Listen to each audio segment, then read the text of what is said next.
Hello, good morning, sir. My name is Sukhmani Jutla, roll number 18112075, and the topic for my presentation is kinematic viscosity and viscosity index.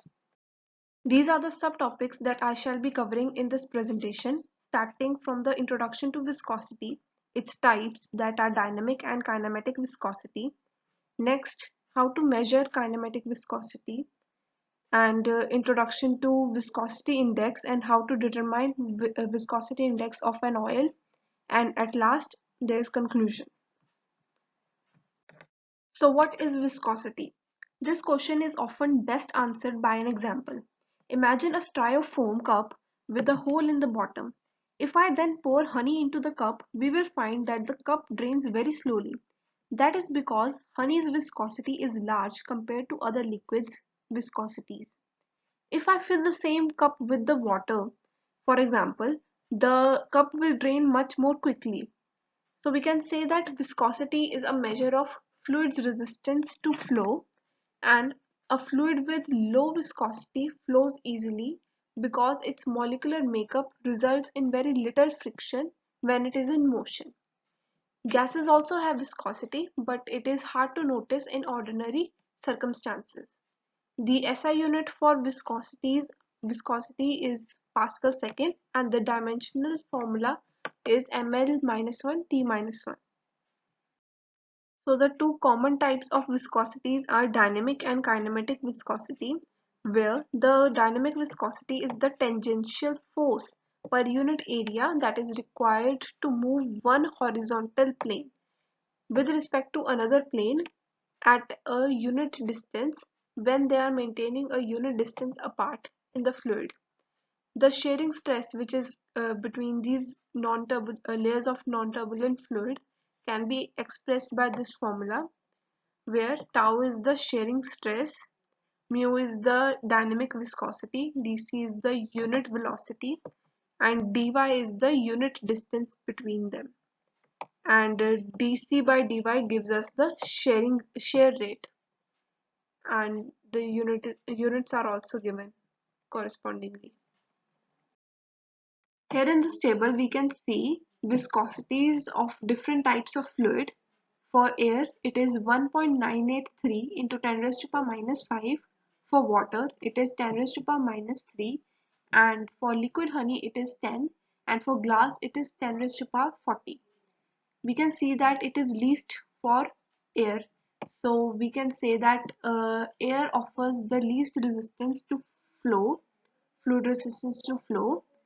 And next we come to the kinematic viscosity, which is the main topic for our presentation. One way is to measure fluid's resistance to flow when an external force is applied. This is known as dynamic viscosity, and the other way is to measure the resistive flow of a fluid under the weight of gravity. We call this measure as kinematic viscosity. Kinematic viscosity is the ratio of absolute or dynamic viscosity to density. Here we can see in this formula where nu represents kinematic viscosity, which has the units of meter square per second, and mu is dynamic viscosity, and rho is the density, which has units kg per meter cube. Kinematic viscosity is a physical property related to the chain length and the degree of saturation. A high density liquid with a low viscosity has a low kinematic viscosity. Such a fluid flows quickly through a porous medium compared with one with a higher kinematic viscosity. In the SI system, the theoretical unit of kinematic viscosity is meter square per second, or the commonly used Stoke. Where Stoke comes from the CGS unit system, since the Stoke is a large unit, it is often divided by 100 into the smaller unit centistoke, where 1 stoke is equal to 100 centistokes. And here in the table we are given some chemicals and their corresponding kinematic viscosity. For 1,2-dibromomethane, the kinematic viscosity is 0.79. For 1,2-chloropropane, it is 0.75, and so on. Now next topic is measuring the kinematic viscosity. Kinematic viscosity, as we know, is a measure of a fluid's internal resistance to flow under gravitational forces.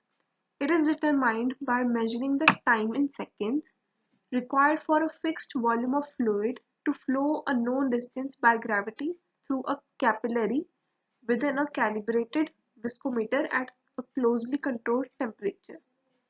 We can also see the setup for this for measuring the kinematic viscosity. It consists of a capillary section um, and a stopwatch to uh, determine the time that is required for a fixed volume of fluid to flow.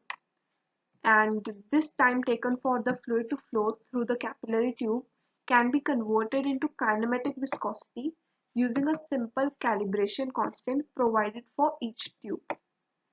And this method is often modified in the labs to save time and make this test measurement more efficient. Next, we come to the introduction of viscosity index of a lubricant.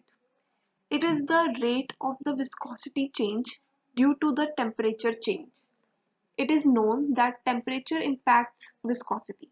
Temperature viscosity characteristic of lubricating oils and or grease is one of the important determinant for lubricants performance in mechanical systems. The viscosity of a lubricant has a big influence on performance and long life of your machinery. So here are some viscosity index and their classification.